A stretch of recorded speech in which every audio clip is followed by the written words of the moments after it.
আসসালামু আলাইকুম রহমতুল্লাহি বারাকাতু। আজকে আলোচনার বিষয় হলো যে ইসলাম আমাদেরকে কি ধরনের শিক্ষা দিয়েছে এই বিষয় নিয়ে আলোচনা করব ইনশাল্লাহ। সবাই ভিডিওটা দেখতে থাকেন এবং আপনার মূল্যবান মতামত অবশ্যই কমেন্ট বক্সে জানাবেন। আজকে আমাদের যে শান্তির ধর্ম ইসলাম আমাদেরকে যে শিক্ষা দিয়েছে, এই শিক্ষা অনুসরণ করে আমাদের নবীজির আদেশ নির্দেশ অনুসরণ করে আমরা চলি কিনা এই বিষয় নিয়ে বেশ করে আমার আজকের এই ভিডিওতে আলোচনা হবে। আমরা যখন ইসলামের নির্দেশনা অনুসরণ করে চলি তখন আমরা খারাপ কাজ থেকে বিরত থাকি, অন্যায়ের বিরুদ্ধে প্রতিবাদ করি। এগুলোই আমার ইসলামের আদর্শ নীতি।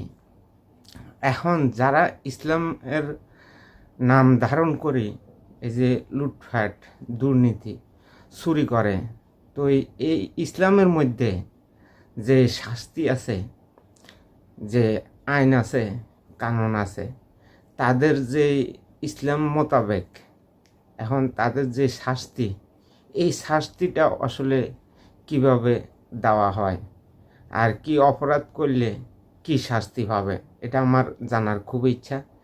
এই সম্বন্ধে আমার ধারণা নাই, এজন্য আমি আপনাদের কাছ থেকে জানতে চাই।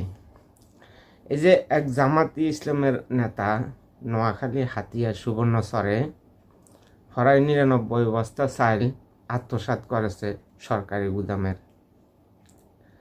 আত্মসাৎ করার পরে উনি ওনার বাড়িতে গুপ্ত বা গোপনে এ চালগুলা রেখেছিল।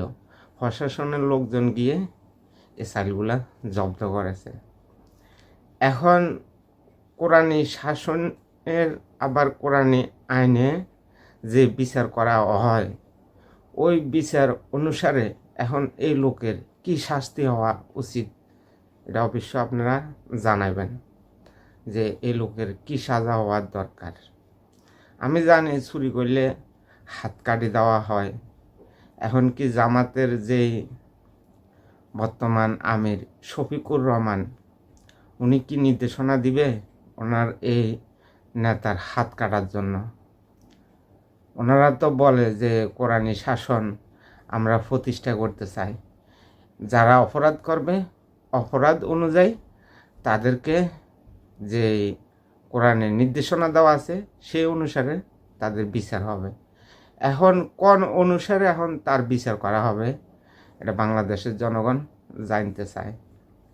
কারণ জামাত ইসলামী সবসময় বলে এসেছে তাদের দলে কোনো দুর্নীতিবাজ নাই, চাঁদাবাজ নাই, মানি টেন্ডারবাজের কোনো স্থান নাই।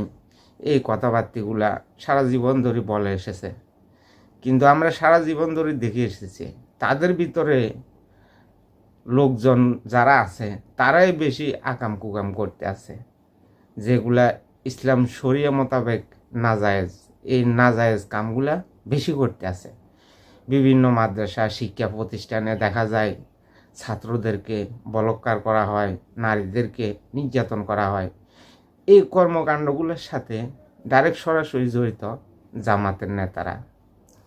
তো ইসলামী শরিয়া আইনে কি বলে যারা নির্যাতন নিপীড়ন করে তাদের শাস্তি কি, এটা আমি জামাতের নেতা কর্মীদের কাছে জানতে চাই। আর জামাত ইসলামী বর্তমানে বিভিন্ন জায়গায় মাজারগুলো বাইনতে আছে বাংলাদেশের ভিতরে, মানে কোনো মাজারে রাখবে না তারা।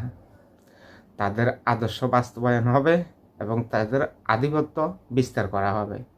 এই কারণে সব মাজার ঘুরিয়ে দিতে আছে।